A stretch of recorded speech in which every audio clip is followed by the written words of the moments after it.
ایک بے نمازی جب خدا سے مل جاتا ہے تو خدا اس کی دوسری خوبیوں پر کوئی توجہ نہیں دیتا ہے۔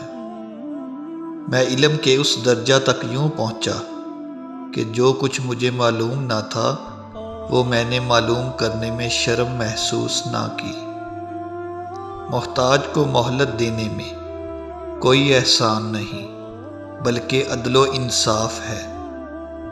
مہمان کے آگے تھوڑا کھانا رکھنا بے مروتی ہے اور حد سے زیادہ رکھنا تکبر۔ غصہ کرنا کسی دوسرے کی غلطی کی سزا خود کو دینا ہے۔ اگر رزق عقل اور دانشوری سے ملتا تو جانور اور بیوقوف بھوکے مر جاتے۔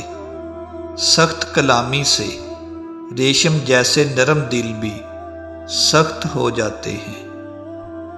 جو شخص حرام کھاتا ہے اس کے تمام اعضاء گناہ میں پڑ جاتے ہیں۔ محتاجوں سے مہنگا مال خریدنا صدقہ سے بہتر ہے۔ اپنے کلام میں نرمی اختیار کرو کیونکہ الفاظ کی نسبت لہجے کا زیادہ اثر پڑتا ہے۔ ظالم کی موت پر غم کرنا بھی ظلم میں شامل ہے۔ اگر کوئی شخص قرض لے اور دینے کی نیت نہ ہو تو وہ چور ہے۔ 4 چیزیں رزق کو بڑھاتی ہیں: تہجد کی نماز پڑھنا، کثرت سے استغفار کرنا، کثرت سے صدقہ دینا، کثرت سے اللہ کا ذکر کرنا۔ 4 چیزیں عقل کو بڑھاتی ہیں: فضول کلام ترک کرنا، مسواک کرنا، صالحین کی مجلس میں بیٹھنا، علماء کرام کی صحبت اختیار کرنا۔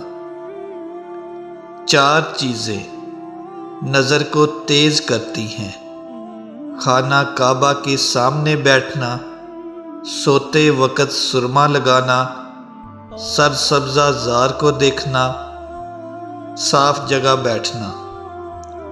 4 چیزیں بدن کو طاقت دیتی ہیں: گوشت کھانا، خوشبو لگانا، کثرت سے غسل کرنا، سوتی کپڑا پہننا۔